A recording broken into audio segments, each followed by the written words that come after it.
ఇవాళ సుప్రీంకోర్టులో ఫిరాయింపు ఎమ్మెల్యేల కేసు విచారణ జరగనుంది. గతంలో సుప్రీంకోర్టు విధించిన అక్టోబర్ 31 డెడ్ లైన్ పూర్తయినా స్పీకర్ ఎటూ తేల్చలేదు.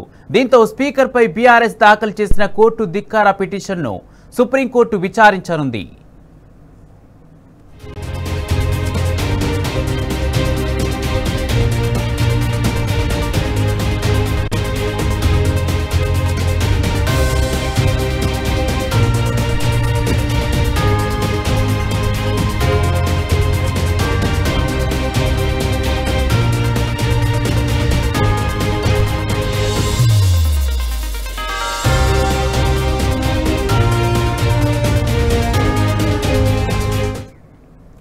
ఇవాళ సుప్రీంకోర్టులో ఫిరాయింపు ఎమ్మెల్యేల కేసు విచారణ జరగనుంది. గతంలో సుప్రీంకోర్టు విధించిన అక్టోబర్ 31 డెడ్ లైన్ పూర్తయినా స్పీకర్ ఎటూ తేల్చలేదు. దీంతో స్పీకర్ పై బీఆర్ఎస్ దాఖలు చేసిన కోర్టు ధిక్కార పిటిషన్ను సుప్రీంకోర్టు విచారించనుంది.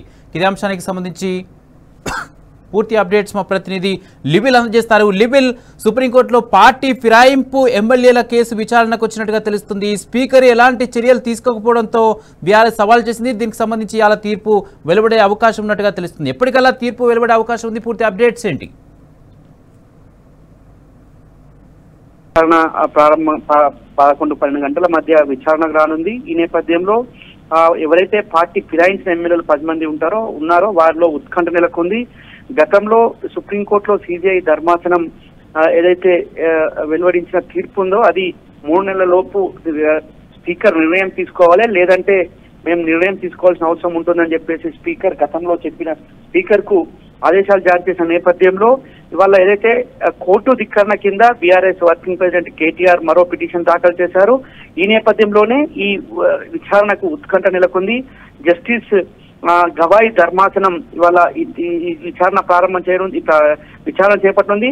అయితే ఇప్పటికే ఇటు ఎమ్మెల్యే విచారణ మరింత గడువు కావాలని సుప్రీంకోర్టును పిటిషన్ వేసింది స్పీకర్ కార్యాలయం. ఈ 2 పిటిషన్లు అంటే స్పీకర్ కోర్టు ధిక్కరణ విచారణ, ఈ మరింత గడువు, ఈ రెండు పిటిషన్లకు సంబంధించిన విచారణ ఇవాళ చేయనుంది. అయితే ఎమ్మెల్యే పార్టీ ఫిరాయింపై 3 నెలలు చర్యలు తీసుకోవాలని జూలై 31 ఆదేశాలు ఇచ్చినప్పటికీ సుప్రీంకోర్టు ఇప్పటికీ వారిపై ఎలాంటి చర్యలు తీసుకోలేదు. ఇప్పటికీ దాన్ని దాటవేస్తూ వచ్చింది.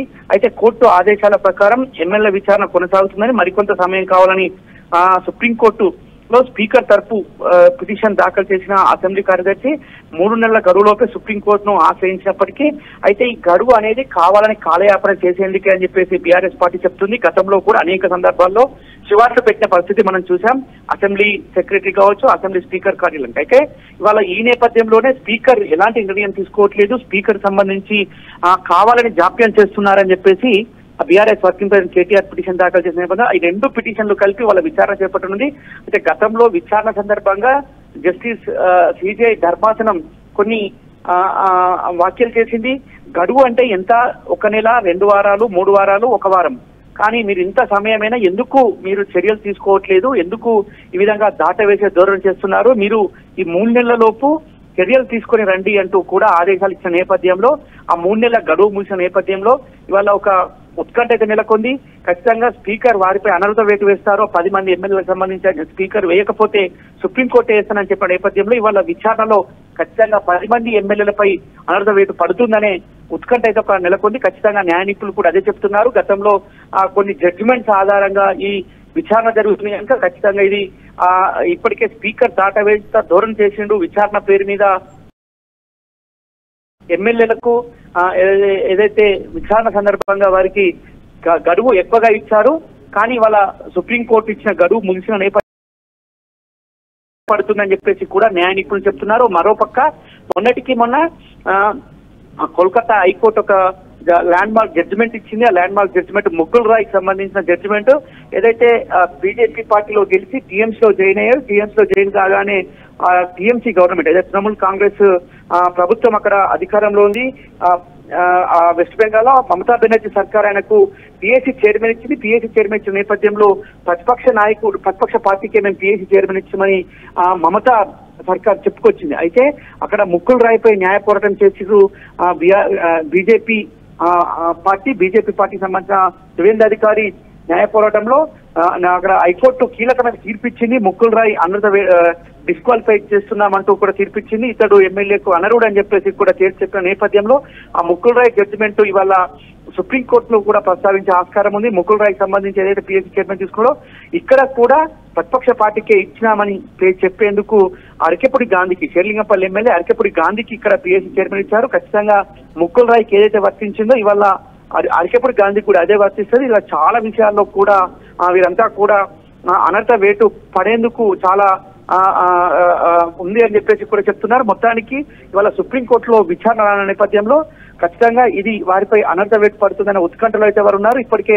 స్పీకర్ 8 మంది ఎమ్మెల్యేలకు సంబంధించి విచారణ చేశారు, క్రాస్ ఎగ్జామినేషన్ చేశారు. వారు పార్టీ మారినట్లు అనేక ఆధారాలు కూడా స్పీకర్ సమర్పించారు. ఇవాళ అఫిడవిట్ కి సంబంధించి కూడా బీఆర్ఎస్ పార్టీ తరపు న్యాయవాదులు ఇవాళ సుప్రీంకోర్టు సమర్పించనున్నారు. ఈ విచారణ సందర్భంగా వారు ఏ మాత్రం కూడా పార్టీ మారలేదనడానికి ఆస్కారం లేదు. అనేక ఆధారాలతో ఇవాళ సుప్రీంకోర్టు తలుపు తట్టి ఖచ్చితంగా వారిపై విచారణ అనంతరం వేటు పడుతుంది అనేది మాత్రం ఒక న్యాయ నిపుణులు చెప్తున్న పరిస్థితి. ఖచ్చితంగా అయితే ఇదే తరుణంలో 24వ తేదీన CJI Gavai, justice Gavai retirement ఉంది. రిటైర్ కు ముందే ఏదో ఒక కీలకమైన తీర్పు వెలువరిస్తారు. ఒక ల్యాండ్ మార్క్ ఇప్పుడు చెప్తున్నారు. గతంలో కూడా గవాయి అనేక సందర్భాల్లో ఈ ఫిరాయింపు ఎమ్మెల్యేలకు సంబంధించి ప్రత్యేక చట్టం చేయాలి, ఫిరాయింపు ప్రోత్సహించాల్సిన అవసరం లేదు, అనర్హత వేటు పడాల్సిందని చెప్పేసి కొన్ని కీలక వ్యాఖ్యలు చేసిన నేపథ్యంలో ఈసారి ఖచ్చితంగా పార్టీ ఫిరాయింపు ఎమ్మెల్యేలపై అనర్హత వేటు వేస్తారు. 24 రిటైర్మెంట్ ఉన్న నేపథ్యంలో ముందే ఒక ల్యాండ్ మార్క్ జడ్జిమెంట్ ఇస్తారని చెప్పేసి కూడా ఊహాగానాలు వెలువడుతున్నాయి. ఏదేమైనప్పటికీ చట్టంలో అనేక చట్టం సంస్కరణలకు అనుగుణంగా వీరిపై ఫిరాయింపు ఎమ్మెల్యేలపై అనర్హత వేటు పడుతుందని చెప్పేసి కూడా న్యాయ నిపుణులు చెప్తున్నారు. అయితే 11-12 గంటల మధ్య ఈ కేసు విచారణకు రానుంది కుమార్. అయితే లివిల్ అంటే స్పీకర్ కూడా మరింత సమయం కావాలని విన్నవించినట్టుగా తెలుస్తుంది. దీనికి సంబంధించి న్యాయ నిపుణులు ఏమంటున్నారు? మరింత సమయం ఇచ్చే అవకాశం ఉందా? అయితే గతంలో ఏదైతే విచారణ సందర్భంగా జస్టిస్ గవాయి అనేక వ్యాఖ్యలు చేశారు. మీకు సమయం అంటే వారము, 2 వారాలు, నెల, కానీ సంవత్సరాల కొద్దీ విచారణ పేరు మీద కాలయాపన చేయడం తగదు అంటూ గతంలో చేసిన వ్యాఖ్యల నేపథ్యంలో ఈసారి గడువు ఇవ్వకపోవచ్చు అనే అంచనాకు న్యాయ నిపుణులు చెప్తున్నారు. ఎలాంటి గడువు ఇవ్వకపోవచ్చు, గతంలో ఇచ్చిన సమయం కావచ్చు, గతంలో చేసిన వ్యాఖ్యల నేపథ్యంలో ఏదో ఒక తీర్పు వెలువరిస్తారు జస్టిస్ గవాయి అని చెప్తున్న పరిస్థితి కనిపిస్తుంది. న్యాయ నిపుణులు కూడా అదే చెప్తున్నారు. దాదాపు 1.5 సంవత్సరం పూర్తవుతుంది. అనేక సందర్భాల్లో అనేక విషయాల్లో కూడా గవాయి స్పీకర్ తరపు న్యాయవాదుల విషయంలో ఏకీభవించలేదు. వారిని చాలా సందర్భాల్లో కూడా చివాట్లు పెట్టిన పరిస్థితి నేపథ్యంలో ఖచ్చితంగా ఈసారి గడువు అనేది ఇవ్వకపోవచ్చు. ఈ గడువు లోపు చేయమని చెప్పాను, ఏం చేశారో మీరంటూ కూడా నిలదీసే ఆస్కారం ఉన్నట్లు కూడా న్యాయ నిపుణులు చెప్తున్నారు. ఖచ్చితంగా గడువు అంటూ ఇస్తే రిటైర్మెంట్ అవుతున్న నేపథ్యంలో ఇంకో బెంచ్కి ఏదైనా ఈ కేసును బదిలీ చేస్తారనే కోణంలో కూడా న్యాయ నిపుణులు చెప్తున్నారు. ఒకవేళ బదిలీ చేస్తే మాత్రం ఖచ్చితంగా సమయం వచ్చే ఆస్కారం ఉంది, కానీ బదిలీ చేసే ఆస్కారం లేదు. 24 రిటైర్మెంట్ ఉంది. 24 రిటైర్మెంట్ కు ముందే ఒక ల్యాండ్ మార్క్ జడ్జిమెంట్ ఇచ్చే ఆస్కారం అవుతుంది. అనేక లొసుకులు ఉన్నాయి. ఈ ఫిరాయింపు ఎమ్మెల్యే సంబంధించి అనేక ఆధారాలు కూడా ఇప్పటికే బీఆర్ఎస్ పార్టీ సమర్పించింది. అనేక ఎవిడెన్స్ ఇచ్చిన నేపథ్యంలో వారిపై ఒక జడ్జిమెంట్ అయితే వచ్చే ఆస్కారం ఉన్నట్లు అయితే న్యాయ నిపుణులు చెప్తున్నారు కుమార్. Right, thank you లివిల్.